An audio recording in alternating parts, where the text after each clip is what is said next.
siap-siap yang itu nanti itu ya Mas Bimo yang untuk yang tidak berbicara itu coba Mas Bimo ya.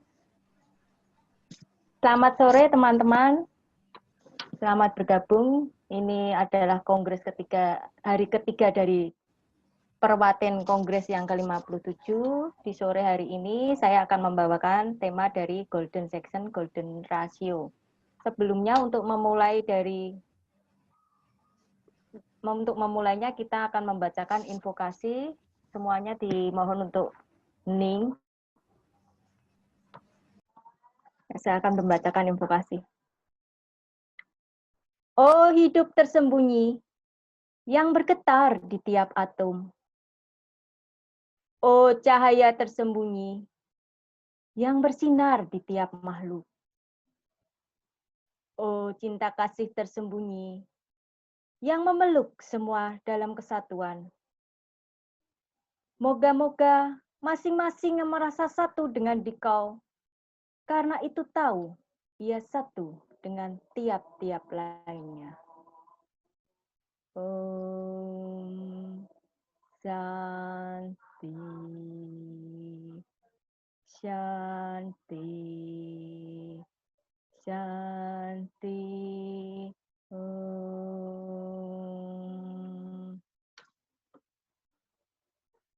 Terima kasih.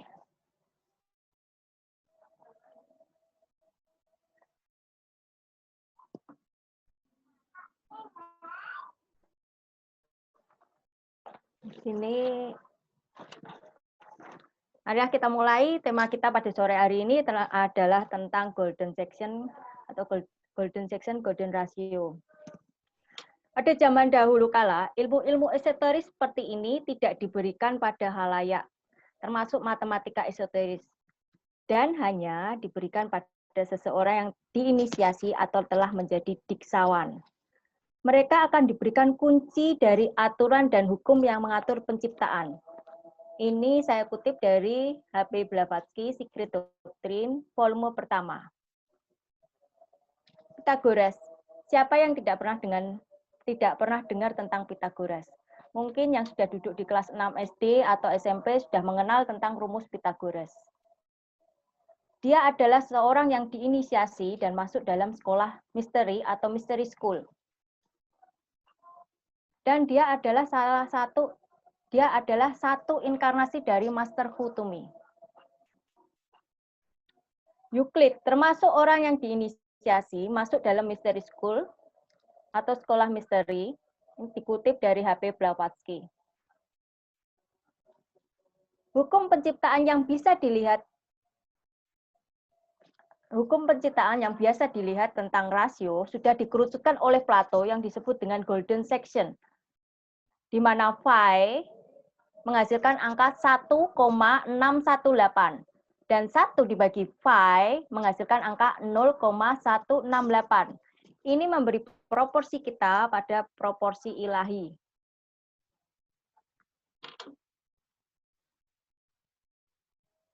Ini adalah lukisan sebuah gambaran ketika Plato berada pada mystery school, yaitu pada abad ke-1 sebelum Masehi. Bisa digambarkan bayangannya pada waktu itu, abad pertama sebelum Masehi.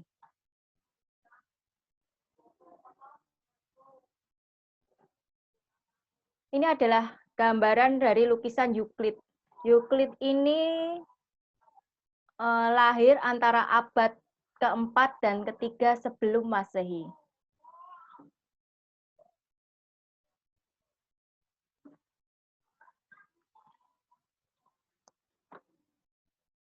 Saya juga mengutip beberapa tulisan dari seorang teosofis Gordon Plumer.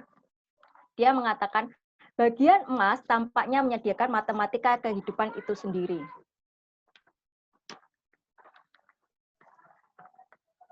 Sementara dimulai dengan memproduksi prinsip bagian emas, ikatan pertama antara kehidupan di bumi kita dan kehidupan semesta. Ikatan yang tidak dapat diubah, yang membuat segala sesuatu menjadi satu dengan yang tak terbatas. Kutipan seorang teosof Gordon Plumer.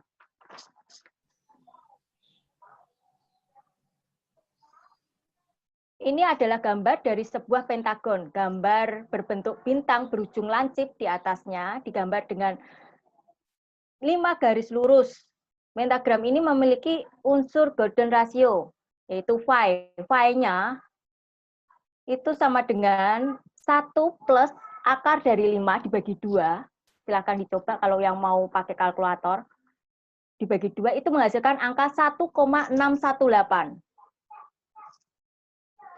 Di mana setiap sudutnya itu menghasilkan 36 derajat itu.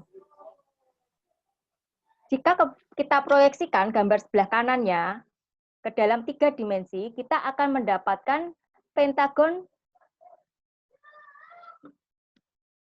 Pentagon ini menjadi 12 pentagon. Dodecahedron pada gambar sebelah kanan. Jika diproyeksikan pada dalam 3 dimensi.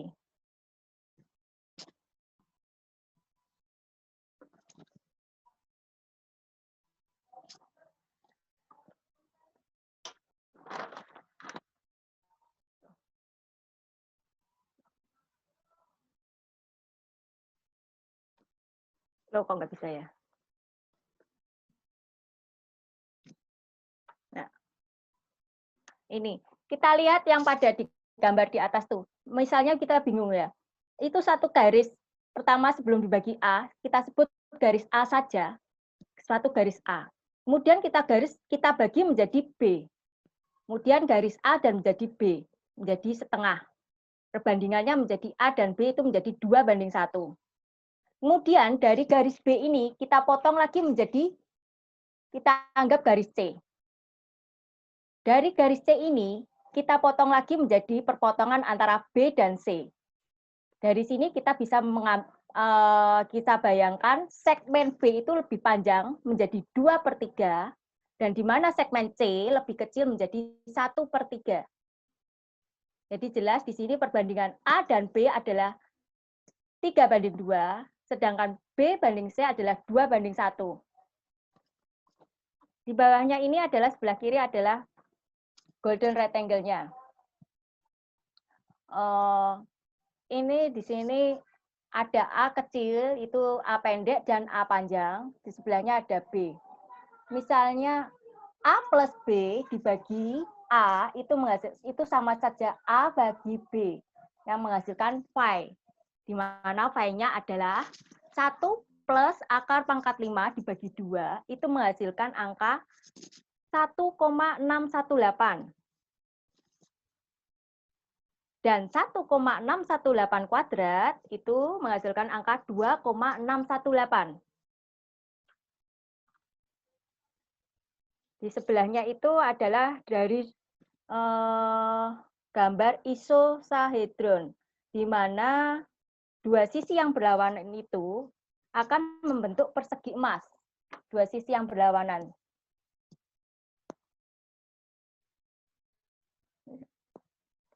Selanjutnya.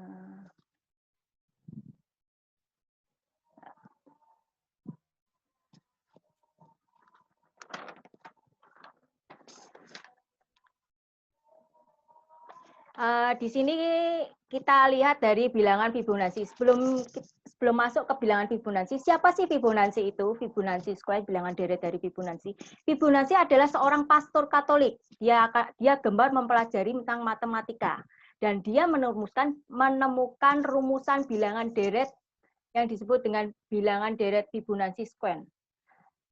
Apa sih bilangan Fibonacci? Yang belum mengerti, kita lihat coba dari sini ya. 0 ditambah 1 itu 1, 1 ditambah 1, 2. Bilangan selanjutnya 2 dimasukkan ditambah 1, itu menjadi 3.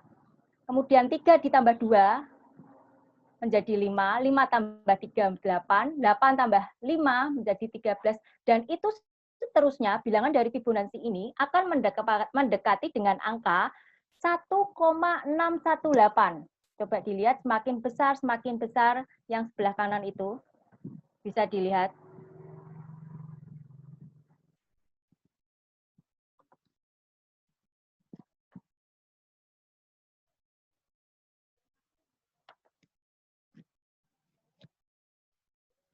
Jadi di sini bisa dilihat ya, kalau kecil tidak terlihat, semakin membesar angka itu semakin mendekati dan bahkan memang mendekati memang menjadi bilangan pi 1,618.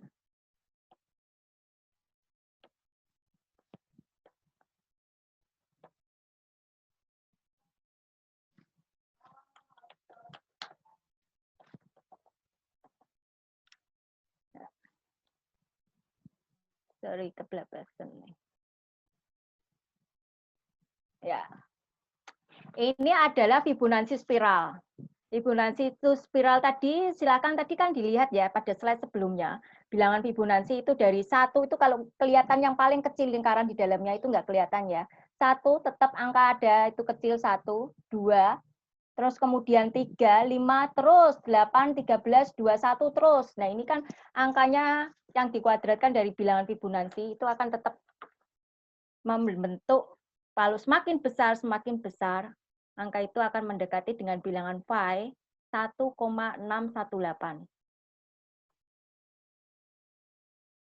Dari sini silakan dipahami karena nanti kita sebelum masuk gambar-gambar selanjutnya, ini adalah untuk melihat angka-angka bilangan deret dari Fibonacci.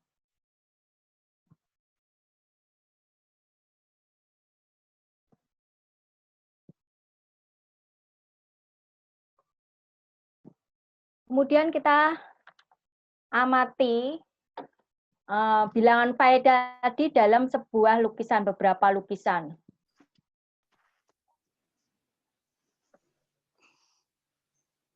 Ini adalah lukisan dari Leonardo da Vinci Mona Lisa, di mana lukisan ini menggunakan proporsi dari golden rectangle tadi. Coba kita lihat perpotongan garisnya tadi. Di mana 1:2, kemudian banding 3, seperempatnya. Bisa dilihat proporsinya. Juga ini dari yang jelas nih ya, mungkin dari leher, ini ke atas ini, leher ke atas, juga terus kemudian leher ke bawah, samping kanan kirinya. Proporsinya menggunakan proporsi golden rectangle tadi, perpotongan golden rectangle tadi.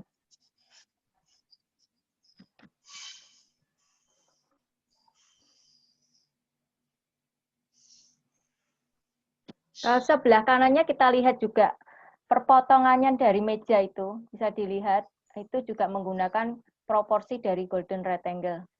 Ada garis-garis yang menjelaskan perpotongannya itu, bisa dilihat.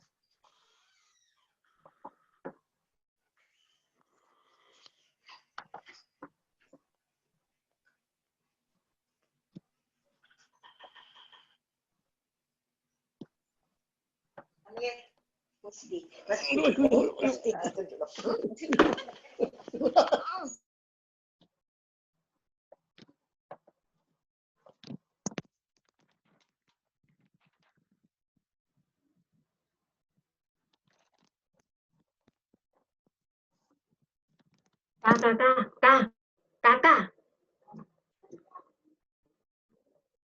Ini tuh, ra iso. Iki piye gambare? Oh. Ini adalah gambar dari Leonardo da Vinci yang tentang yang biasa disebut Vitruvian Man.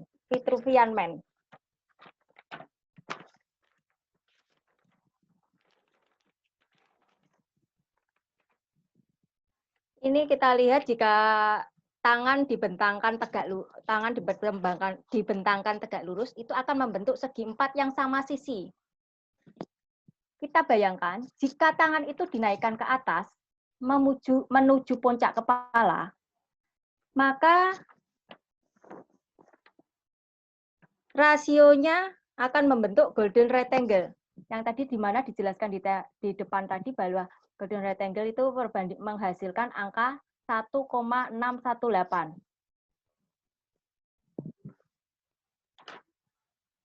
Kelihatan ya perbentangan tangannya itu dengan proporsi tangannya. Ini adalah lukisan dari Leonardo da Vinci yang biasa disebut dengan Vitruvian Man.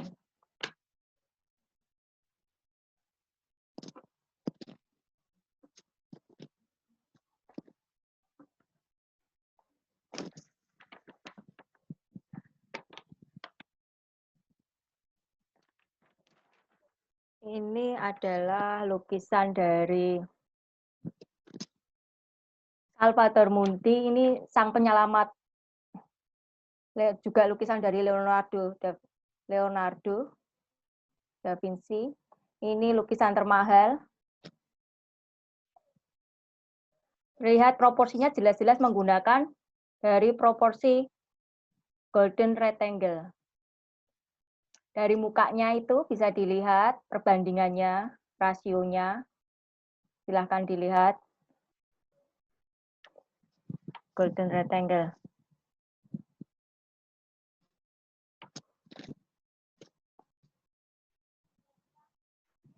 Ini lukisan dari seorang pelukis Itali, Sandro Botticelli, di mana ini menggambarkan lukisan kelahiran Venus. Bisa terlihat ini sangat jelas, tarik garis dari pusarnya itu juga perbandingannya menggunakan rasio dari golden rectangle. Awal dari pusar yang ditarik itu lurus itu, kemudian terbaginya menjadi setengah-setengah menjadi itu perbandingan dari golden rectangle. Lukisan ini tahun 1485.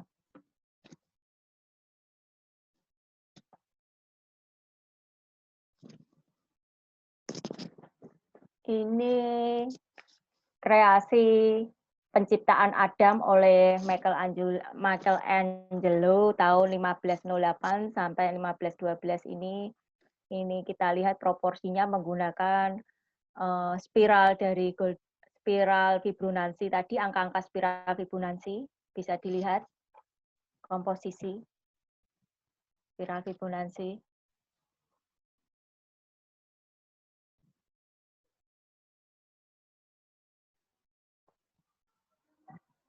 Ini adalah proporsi biola yang dibuat pada tahun 1721 dari Antonio Stradivari, di mana pada tahun 2011 ini laku dijual dengan harga 15,9 juta dolar.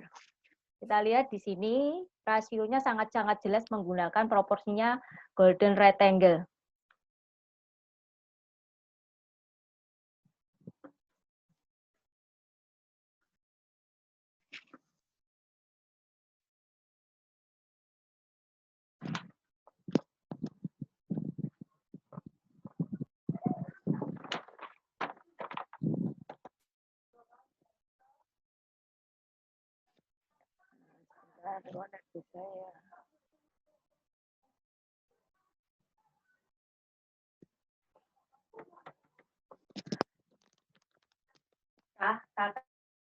Kak, Mbok kamu di sini sik no lho, Kak. Iki ilang neh kok.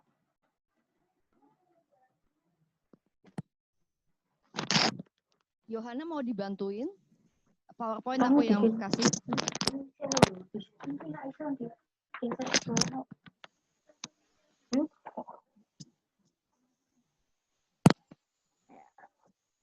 Ini adalah mobil sport desain dari Martin, mobil sport Martin. Yang bisa kita lihat proporsinya menggunakan golden rectangle. Mana mobil sport ini seharga sekitar mungkin 4,5 M. Proporsinya bisa dilihat. Pi di dalam arsitektur. Ini, piramid dan golden rasionya pi.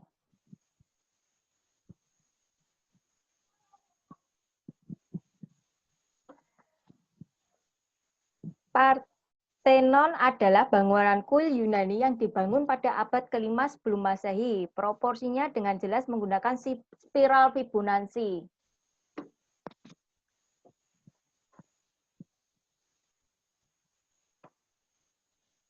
Bangunan Taj Mahal. Tidak mungkin banyak yang mengenal ya bangunan Taj Mahal. Ini bisa dilihat juga proporsinya menggunakan proporsi golden rectangle.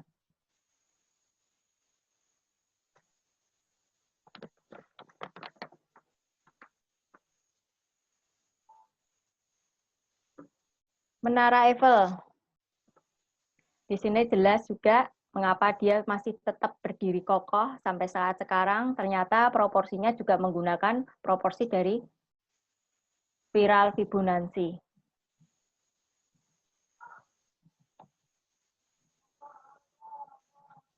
Phi di kosmologi, di kosmos.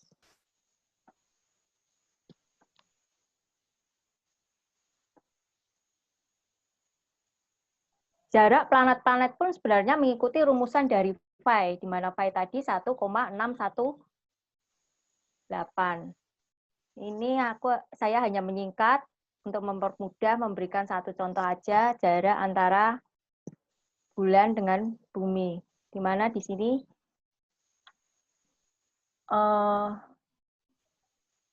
ini mungkin pakai, kalau misalnya dihitung pakai Pitagoras itu juga ya, misalnya ya perbandingannya garis lurusnya itu dianggap aja x-nya itu 1, garis miringnya y-nya di mana 2 kurangi 1 sama dengan menghasilkan angka 3.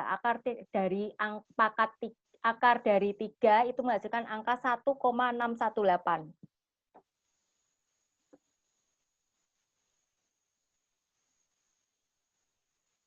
Phi pada alam ini, yang alam nih, Phi pada alam. Di sini dilihat dari bunga matahari. Bunga matahari ternyata juga memiliki komposisi dari bilangan deret Fibonacci. 55 yang searah jarum jam itu berjumlah 55, sedangkan yang berlawanan dengan arah jarum jam itu berjumlah 34.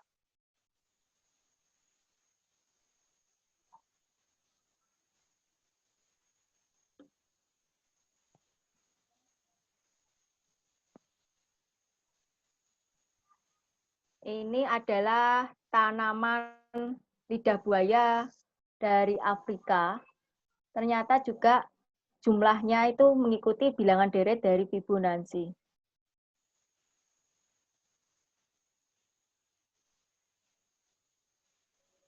Silakan dihitung kalau yang mau menghitung. Ada buah-buahan. Tadi di awal sudah dibahas tentang pentagon segi 5. Ternyata apel kalau kita belah itu juga membentuk segi 5. Di mana tadi pentagon sudah dijelaskan akan menghasilkan phi, di mana phi angka 1,618. Pepaya juga begitu. Ketika dibelah itu membentuk sudut 5 sisi, 5 sudut. Blimbing juga membentuk segi 5.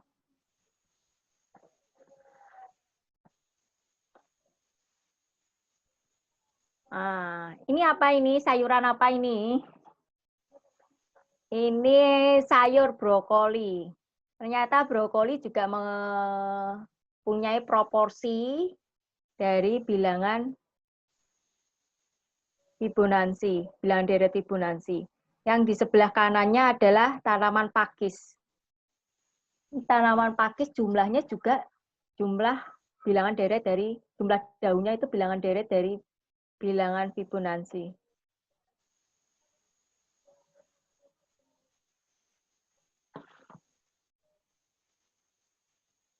Ini gambar kerang Nautilus. Nampak pada gambar proporsinya dari spiral Fibonacci.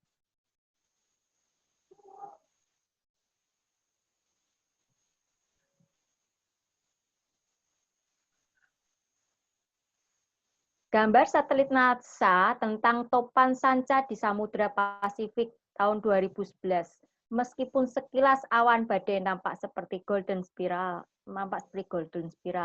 spiral berbasis phi yang ditemukan di alam.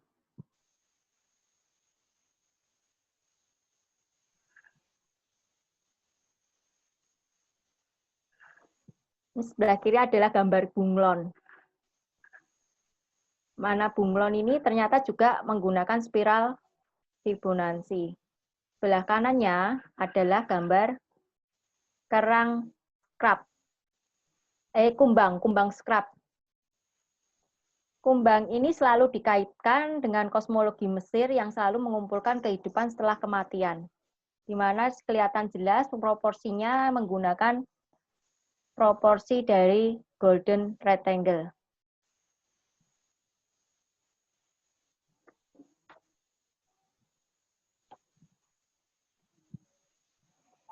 Ini muka dari kucing.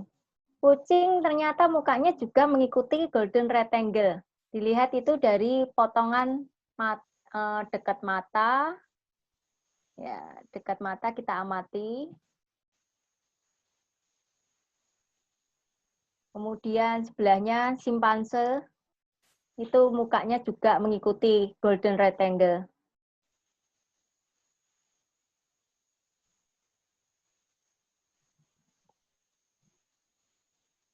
Phi pada tubuh manusia. Pada tubuh. Pada tubuh.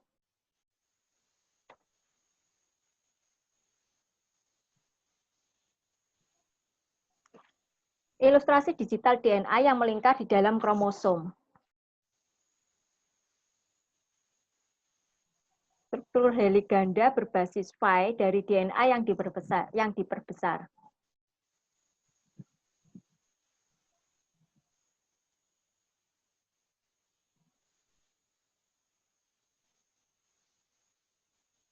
Ini pada tubuh manusia ini, kita lihat nih gambar sebelah kiri. Komposisinya, proporsinya juga menggunakan golden rectangle. Ini muka si cakep pemain Batman. Proporsinya juga menggunakan golden rectangle. Belahnya ini adalah Naomi Campbell, tampak mukanya dari samping.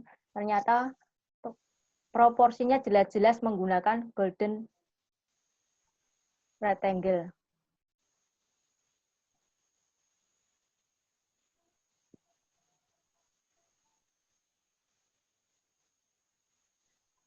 Gigi ya, yang sebelah sini ini gambar wanita, wajah wanita ini yang cantik juga.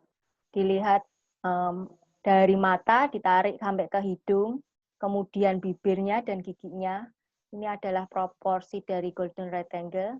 Terus yang sebelahnya itu gambar mata, lingkaran itu bola matanya juga. Dari situ giginya. Senyum pun membentuk, senyum yang sempurna bisa membentuk dari 5 sudut. 5 sudut tadi.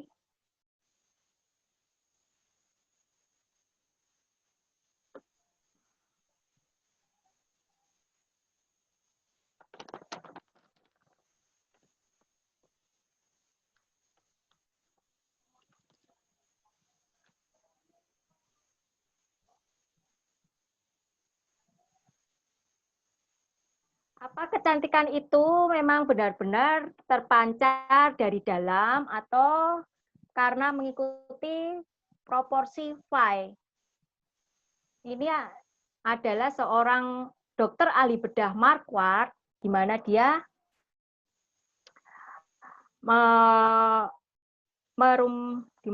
membedah itu menggunakan rumusan phi. Ini bisa dilihat yang sebelah kiri ASEAN. Dari itu semua dari dahi, mata, hidung, bibir, dagu. Ini sebelah yang tengah ini Afrikan. Semuanya menggunakan proporsi dari phi.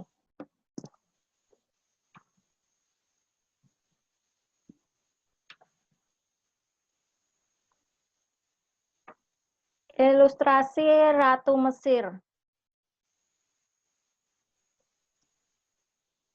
Nefertiti Mesir. Ilustrasi dari Ratu Mesir. 1350 sebelum Masehi.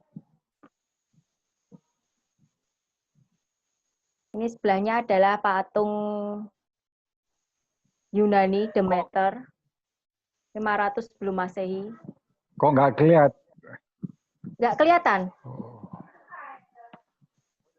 Oh, udah. Oh. Ya. Ini romantik patung antena itu 164 tahun itu yang sebelahnya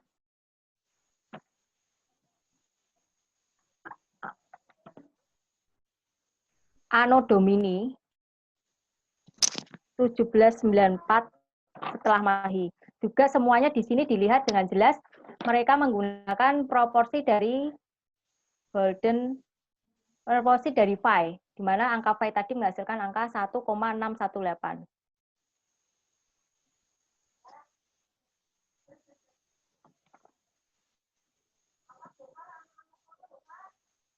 Tentang Photoshop. Dari sebelah kiri ke kanan itu hasilnya bisa dilihat proporsinya menggunakan dari proporsi phi.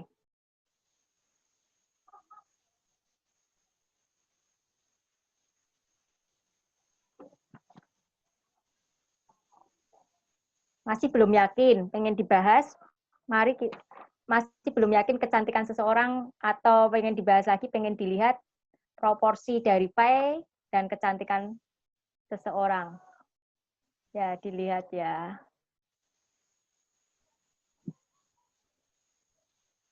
Di sini kita lihat dengan jelas proporsinya phi-nya dari atas ini hidung, bibir.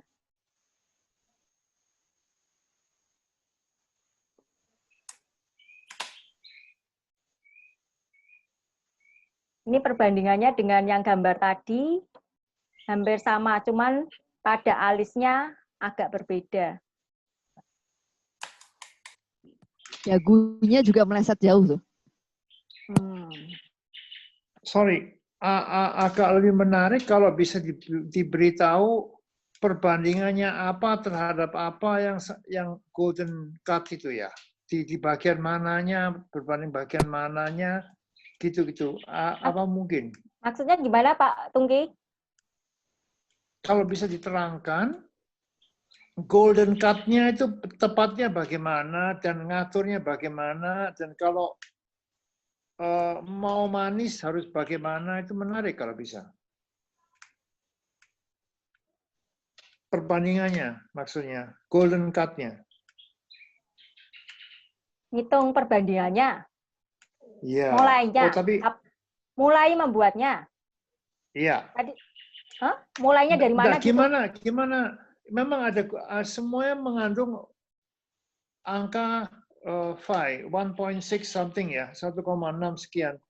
Tapi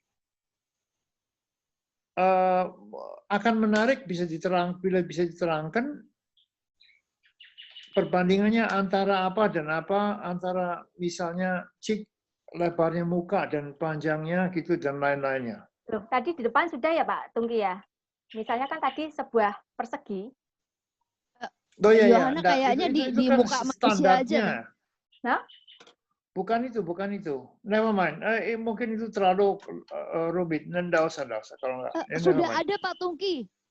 Sorry, maaf. Yang itu yang mukanya si George Clooney aja kasih lihat. Yang mana? George Clooney, Batman. Nah, naik lagi. Ya, ini. Ini ya. Ini maksudnya Pak Tungki. Kan bisa dilihat ini. Perbandingannya 3:2, kemudian 2:1.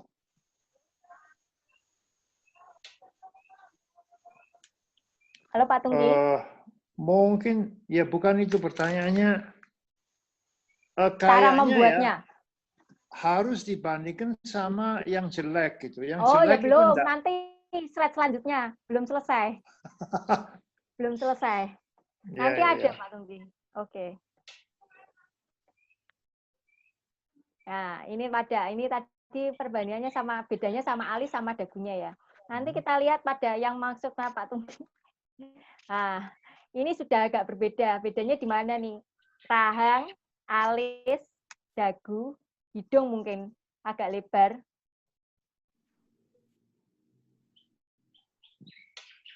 Ini ya Pak Tungki, mungkin di sini bisa dibandingkan sama yang tadi yang depan.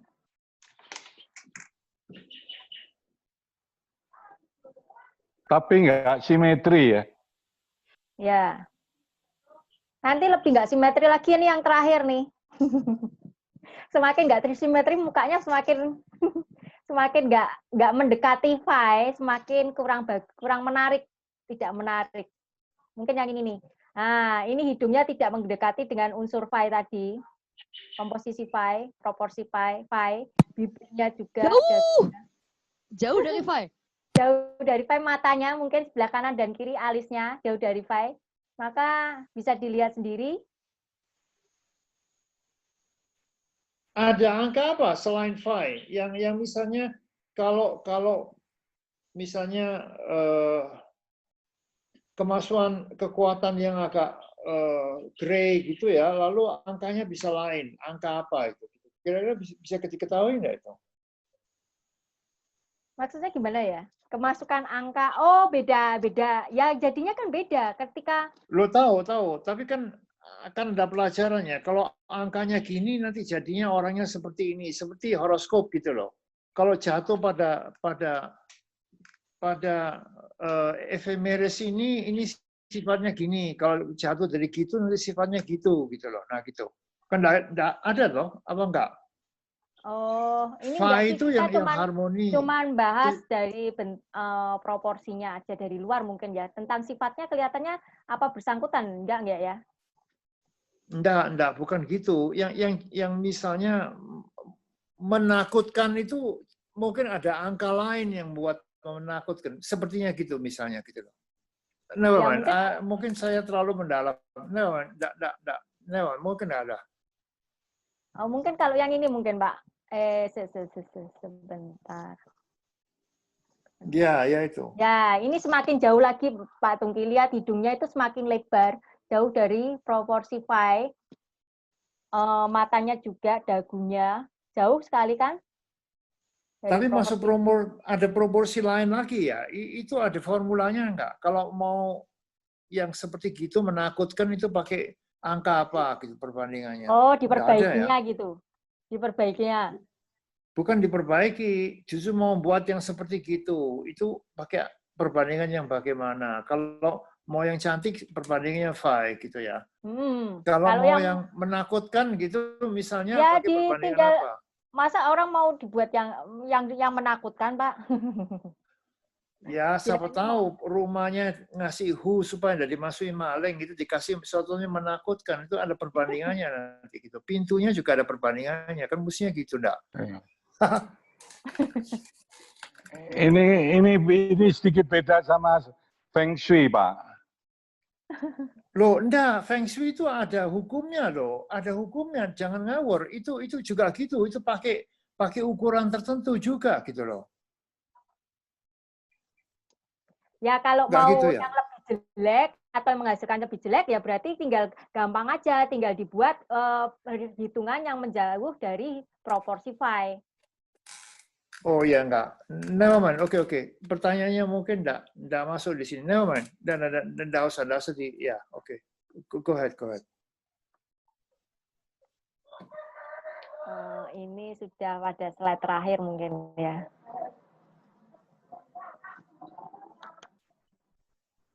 Nah, jadi semua adalah biologi dan biologi adalah fisiologi dan fisiologi adalah kimia. Dan semua kimia adalah fisik dan semua fisik adalah matematika. Marco Dant.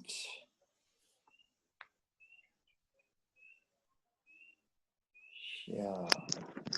Sampai di sini mungkin ada yang mau ditanyakan, kalau saya bisa menjawab, bisa jawab, kalau enggak bisa, mungkin ada senior yang lebih bisa menjawab. Mau tanya ini, Dr. Stephen Marquardt ahli bidang apa itu? Dia dokter ahli bedah plastik. Oh, kalau yang saya kenal, Marco Watt itu pemain lodruk di Surabaya. Gitu ya, Pak. Iya benar, Marco Watt itu pemain lodruk. Terkenal itu.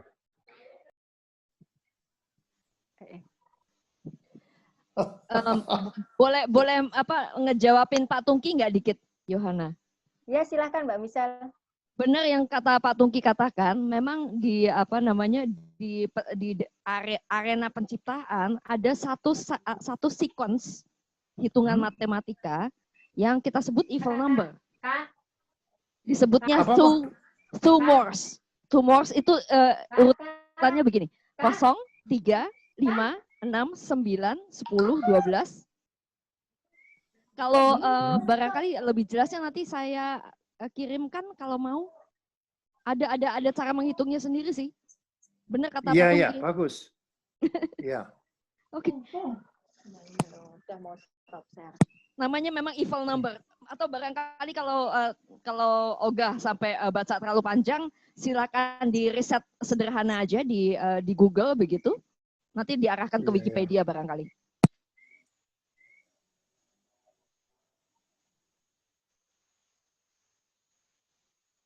Nah, begini loh, singkatnya ya, saya melihat ada yang bagus, ada yang jelek, itu ada pilihan angka-angka yang misterius gitu loh.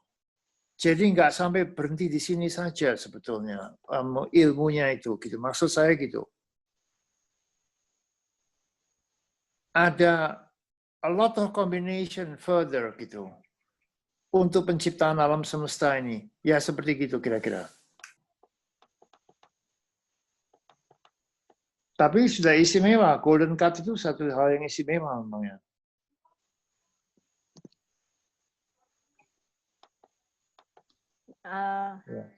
Gimana, mungkin yang lain mau menanggapi atau menambahkan? Mas Yudi mungkin mau menambahkan? Enggak, apa ya, ngobrol aja. Saya juga enggak pinter-pinter amat. Jadi apa? Tadi banyak contoh karya seni gitu ya Mbak, contoh karya seni, kemudian ada biola, ada lukisannya siapa, Da Vinci dan lain-lain gitu ya. Nah, pertanyaannya apakah ketika mereka menciptakan itu mereka sengaja atau tanpa sengaja menggunakan golden ratio ini gitu. Ada di satu, nah ini tak bawa ke ranah Jawa ini, aku belajar di perkerisan itu juga menggunakan sama. Kalau dibuat tadi Fibonacci yang spiral itu ada juga di situ juga ada yang seperti itu. Mereka ada yang menganalisa ternyata pembuatan keris yang bagus itu ternyata juga memenuhi unsur-unsur golden ratio tadi gitu kan. Nah ini permasalahannya, apakah kemudian empu-empu zaman Jawa lama itu mereka sudah mengenal namanya golden ratio atau mereka punya hanya feeling aja ya, feeling bahwa sesuatu yang harmonis, sesuatu yang bagus itu ternyata kalau dihitung secara maths itu, secara matematika itu memenuhi kaidah itu gitu. Tapi ketika menciptakan ya it's just creation aja, yang menciptakan kemudian jadilah itu jadi bagus gitu aja. Sama seperti wajah manusia, mungkin ketika bapak ibunya melahirkan juga mungkin mereka nggak ngitung-ngitung pakai golden ratio, tapi ternyata waktu lahir anaknya juga cantik gitu kan. Gitu Mbak ya. Apakah mereka itu? Tapi kalau mungkin Da Vinci mungkin wah iyalah, mungkin Da Vinci jauh lebih paham, lebih tahu tentang itu gitu kan. Tapi kalau katakan tadi Empu Jawa atau siapa yang mungkin jauh dari ilmu matematika, apakah mereka itu menciptakan pakai itu atau memang itu suatu keharmonisan alami yang muncul begitu saja? Gitu Mbak. Mungkin ada yang bisa mau menanggapi dulu, saya lempar ke mungkin ada yang mau menanggapi dulu, saya lempar dulu. Ada pertanyaan dari Pak Yudi ini tadi. Mungkin ada yang punya pengalaman. Ya. Boleh dibantu menjawab dari pengalaman. Oh, ya, saya silakan, memang dari kecil belajar melukis ya. Dan memang kita diajarkan, itu nggak tahu ilmunya memang udah dari dulu. Jadi memang ada the law of third.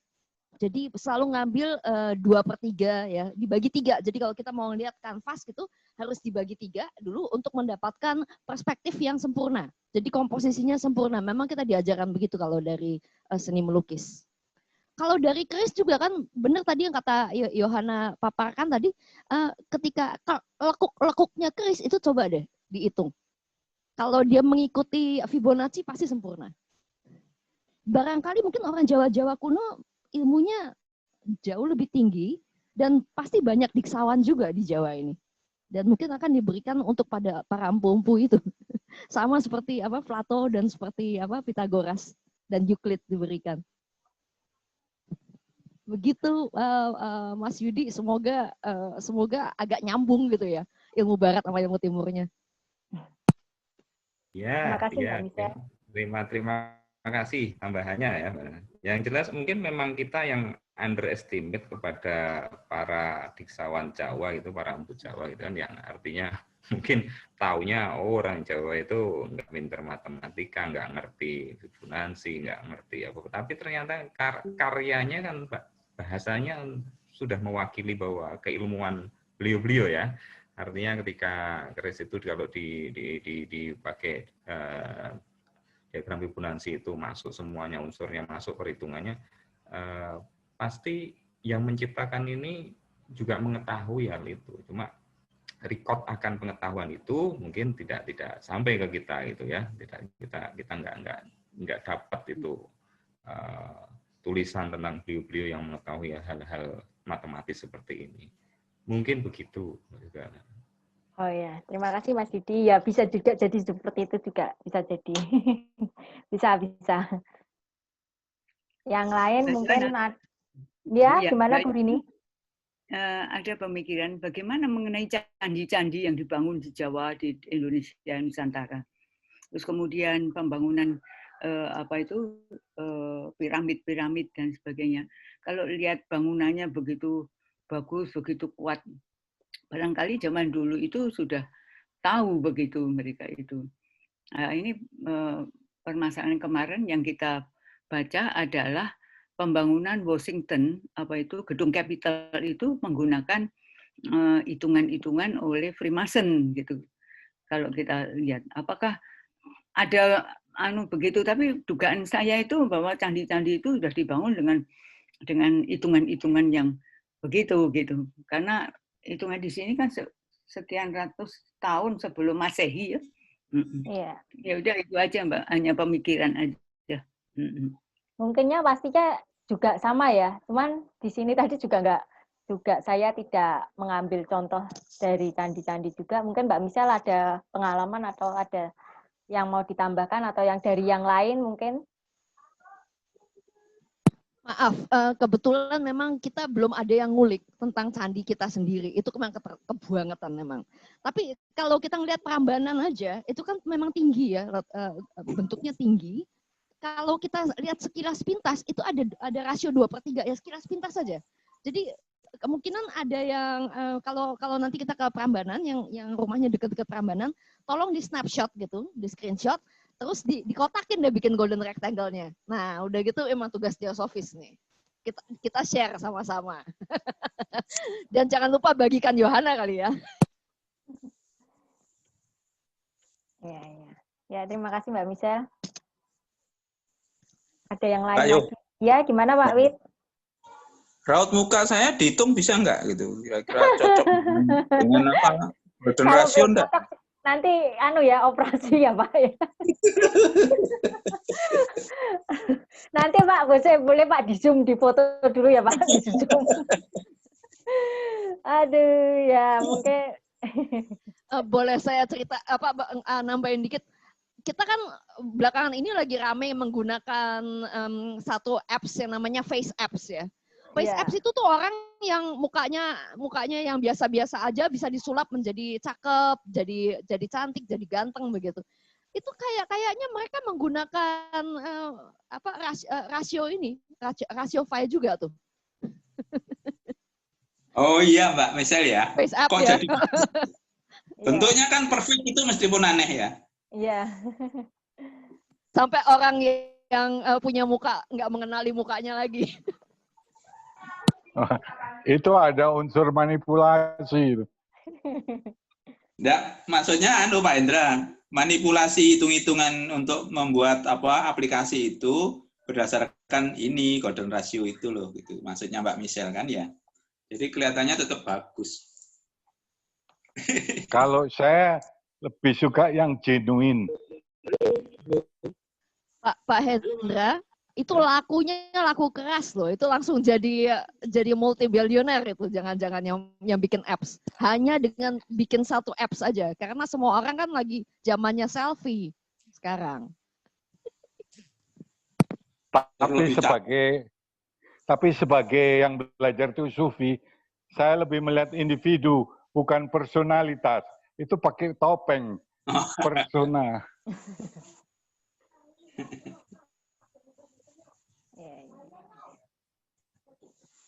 Mbak Yo. Satu lagi ya. Yang dihitung itu kan yang fisik ya. Iya. Yang non fisik ya itu kira-kira pakai rasio itu enggak yang ada di dunia ya? Non fisiknya misalnya astral gitu pokoknya. Makhluk-makhluk astral itu kalau dihitung gimana, Mbak? Oh, makhluk-makhluk astral. Belum ada percobaan di makhluk astral. belum nyampe. Yang intensif. Ya nanti ketemu saja kita sudah lari Pak Wit. Nanti apalagi mengukur. Itu baru lihat bayangannya aja kita sudah. Itu hal yang intangible. Yang tangible aja ngitungnya masih agak sulit. Baru lihat dari 10 meter aja kita sudah. Ayo, ya. Mbak Michelle itu kan trader. Ya. Di trading itu juga sampai ada namanya untuk menggunakan rasio itu. Yeah. Gitu. Dan kadang-kadang yang bisa menggunakan tuh profit loh, Mbak Yu. Oh iya. Jadi sampai harga itu bisa dihitung dari rasio angka itu gitu Mbak Yu. Iya, iya. Sampai begitu jadi penggunaannya luar biasa juga. Bukan kalau Fibonacci bukan hanya di trading aja Mas, bahkan kayaknya untuk komputasi yang lebih jauh, misalnya perekonomian negara, secara luas bukan hanya secara moneter aja, tapi perekonomian secara luas kayaknya memang mengikuti rasio yang sama. Habis ini silakan dicoba, mungkin yang suka angka-angka mau pasang-pasang dari bilangan deret Fibonacci sekarang silakan dicatat dulu. Perkiraan, wah ini bisa dijadikan uji coba ya. Numerologi kok. Saya khawatir kan. Ya, habis ini misalnya kemarin sudah kelipatan 54, terus selanjutnya berapa ya Pak Indra? Ya. Ngitung nalo ya Pak? Ya, ini termasuknya sama hobi sama dengan nalar logika. Bisa loh itu dicoba ya. Menarik. Iya. Mbak Rasio, tanya ini Mbak, tanya. Ya. Angka itu yang 1,618 itu, kemudian sejak kapan sih mulai dikenal oleh manusia cerdas itu kan ya? Jadi sejak kapan angka itu mulai dikenal dan sampai diajarkan gitu. Terus yang tadi yang candi, seingat saya sih saya pernah membaca memang mengikuti rasio itu sekali gitu. Dan aku pas di dekatku ada buku matematik Vedic gitu kan. Nah, artinya memang ada satu sistem matematika yang sudah lama dikembangkan oleh orang India, kalau bilang Vedic orang India ya. Mestinya kaidah-kaidah pembuatan apalagi struktur bangunan seperti Borobudur, seperti Prambanan yang seperti itu pasti menggunakan itu. Cuma ada nggak catatan di teman-teman teosofi, ada catatan itu sejak kapan sih itu mulai dikenalkan, diajarkan gitu? Dikenalkan maksudnya dikenalkan di umum atau dikenal mulai orang mengulik-ngulik kok ternyata hitungannya seperti ini atau gimana itu Mas? Ya di umum bisa kapan mulai diajarkan. Kalau tadi kan tidak semuanya itu matematika diajarkan secara umum itu kan yang esoteris, matematika esoteris. Apakah ini bagian memang matematika esoteris yang siapa yang ngerti pertama tentang ini gitu kan? Mungkin saya lempar dulu. Ada yang mau menjawab? Boleh saya cerita dikit tentang Mystery School? Ya. Barangkali kita masih mengenal yang namanya Socrates. Yang ceritanya Socrates dari Mystery School ini telah memaparkan beberapa rahasia dalam begitu, sehingga dia dituntut untuk bunuh diri minum racun. Jadi keadaannya memang seperti itu saat zaman Yunani kuno, seserius itu. Nah, pas lagi zamannya Fibonacci itu, Leonardo Fibonacci, kayaknya memang dia menemukan sendiri ya itu sequence ya, karena memang dia ahli matematika kali. Bukannya begitu yo? Yang kau baca bagaimana? Iya. Yang dimaksud sama Mas Yudi itu adalah setelah dari itu orang itu mengenal ini nih sejak kapan gitu ya Mas Yudi ya? Ya, yang pasti begitu Fibonacci mempublikasikannya itu langsung terbuka. Oh, ya, tapi mungkin kalau Fibonacci banyak sih anak-anak sekolah-sekolah sudah pada ngerti sih bilang dari Fibonacci. Ya sekarang. Tapi itu zaman berapa? Aku lupa tadi. Berapa, Yohana? Tahun berapa Fibonacci? Fibonacci udah berabad-abad sih memang dia. Iya, sudah berabad-abad ya Fibonacci tadi bilang. 1200 atau 1500 nih, Mbak? Sebelum Masehi ya? Enggak. Sudah Masehi. Lanjuti. 1170 dia lahir, kemungkinan kasih waktu 40 tahun kali, setelah itu 30-40 tahun, mungkin 1200 begitu. Oh. Ya, sekitar itulah berarti.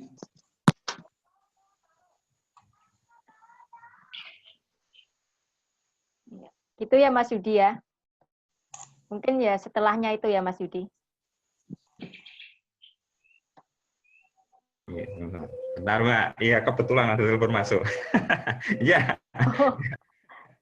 Kalau tadi yang setelah Masehi, Fibonacci ya, setelah Masehi kita kan berpikir bahwa bangunan-bangunan lama yang sebelumnya itu kan sudah mengenal itu dari penampakan ininya ya, penampakan artinya hasil karya. Tapi kalau keilmuannya nggak tahu, mereka pakai itu. Yang tadi seperti saya sampaikan, apakah Empu itu mengenal ilmu itu baru bisa bikin yang bagus, atau justru mereka bikin itu gitu. Jadi ada dua kemungkinan pendekatan bahwa seperti Fibonacci tadi menganalisa bahwa semua bentuk yang indah-indah, bentuk yang harmonis itu ternyata mendekati rasio itu, rasio. Tapi orang-orang yang tidak mengenal ilmu matematika seperti itu justru sebaliknya, mereka hanya tahu bahwa komposisi, keharmonisan, seperti melukis 3 bidang tadi, komposisi aja, keharmonisan seperti ini. Tapi tidak pernah mengenal atau mengulik ilmu itu. Jadi ini memang satu pintu atau jendela masuk ke dalam ilmu yang mendalam tadi, yang mungkin memang Fibonacci itu yang tahu persis cara masuknya gitu. Tapi sebetulnya tanpa sengaja orang itu bisa masuk ke sana tanpa melalui jendela itu gitu. Jadi mestinya semesta ini kan diciptakan sudah nggak tahu kapan, kalau berapa 4,5 miliar atau berapa itu kan, kalau bumi ini kan semestanya nggak tahu kapan. Tapi semua kaidahnya kan memakai itu. Tentunya bahwa awal penciptaan dari yang bisa mencipta itu ya sudah mempunyai kaidah itu, tinggal manusianya kemudian mengenali itu dalam bentuk matematis oleh Fibonacci itu. I do agree kan, setuju gitu kan. Tapi sebelum dia tentunya ini sudah dikenal atau ya itu tadi rekodnya aja yang kita mungkin nggak tahu atau nggak baca. Ya. Jadi seperti itu ya Mbak. Ya, bisa jadi seperti itu Mas Yudi. Ya, terima kasih Mas Yudi untuk tanggapan dan masukannya, sharingnya juga. Karena sudah mau ada yang dipertanyakan lagi, mungkin mau yang ada masih 15 menit. Ya. Silahkan yang mau di-sharingkan lagi, mungkin ada pengalaman atau apa. Ya. Mbak Yohana, ini minta ini judul buku yang bisa tadi referensi tadi. Barangkali ini ilmu ini perlu diketahui oleh para insinyur ya, yang membuat konstruksi bangunan. Itu karena kelihatannya keindahan, kekuatan itu ada bisa dihitung secara matematika. Ini V ini. Judulnya aja Mbak, judul barangkali. Golden Ratio, Golden Ratio Mm-mm. Bu Rini. Ya. Siapa? By Gary ya? Gary ya. Golden Mm-mm. Ratio ini. Gary ya. Ya. Nanti mungkin ada sih, tapi bahasa Inggris ya Bu. Enggak apa-apa, enggak apa-apa. Oh Iya, iya. enggak apa-apa.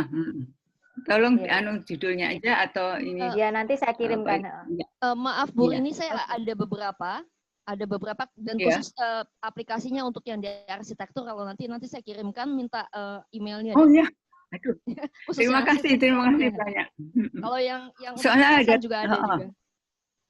Oh, soalnya ada teman-teman yang ini ikut proyek pembangunan ibu kota baru di Kalimantan itu. Jadi mungkin ilmu ini penting gitu untuk mereka. Saya rasa mereka telah tahu, Bu.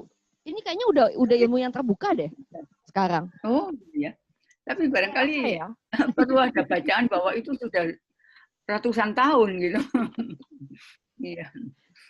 Oke. Yang arsitektur ya, Bu ya? Oke, saya kirimkan. Minta apa email address-nya dong? Kenapa? Emailnya? Oh iya, emailnya beliau. Bukan emailnya Bu ini. Oh iya, bisa. Oke. Ya, terima kasih Mbak Yohana, Mbak Michelle. Iya, terima kasih Bu. Iya. Dah, ada sharing lagi apa?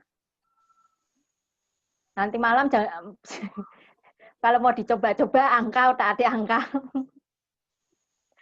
Bilangan Fibonacci, bilangan deret Fibonacci.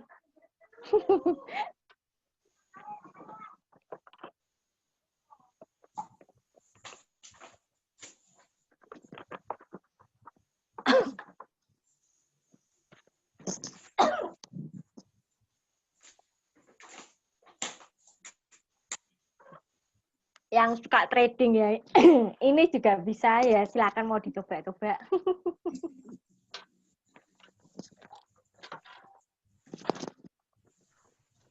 Ada lagi mungkin yang mau menambahkan, Pak Wid, Mbak Michelle mau menambahkan? Cukup Mbak, yuk. Nah, ya, cukup. Kalau cukup sudah nggak ada pertanyaan, kita tutup ya Mbak Michelle.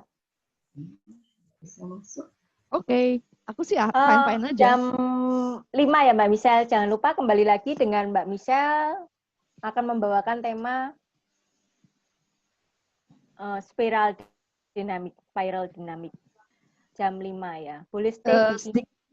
Boleh sedikit cerita tentang spiral dynamics. Nah, spiral dynamics tadi kita udah ngelihat ya, hitungannya juga pakai hitungan Fibonacci, tapi di sini kita menghitung kesadaran kolektif seseorang atau sebuah kelompok.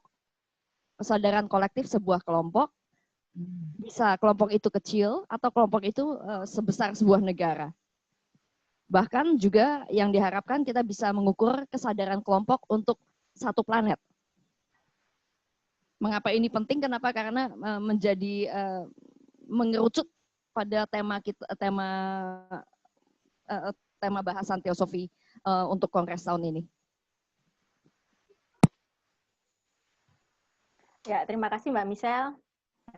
Ini mau stay dibuka aja ya Mbak Michelle? Apa mau gimana nih? Masih kurang 45 Masih lama menit. banget. Masih lama banget. Oh ya, ditutup aja ya. Oke. Thank you. Ya, terima kasih teman-teman atas kehadirannya untuk tema saya pada sore hari ini. Saya akan menutupnya. Terima kasih. Salam Rahayu.